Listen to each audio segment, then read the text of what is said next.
Hello everyone and welcome back to another video from Finance and Crypto Guide.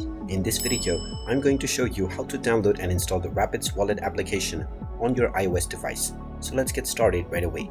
First of all, open up the iOS App Store on your device, and once you open it up, tap on the search box and then type in Rapids Wallet and start your search.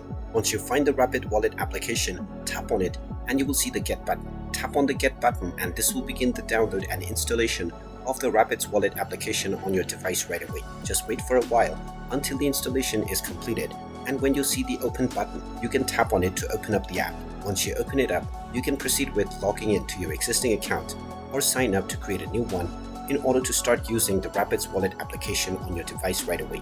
And there you have it. That is how easy it is to download and install the Rapids Wallet application on your iOS device. If you find this video helpful, make sure you hit that like button and subscribe to our channel if you haven't done so already. Also ring that notification bell to never miss another update from us. Thank you for watching, and I will see you again in the next video.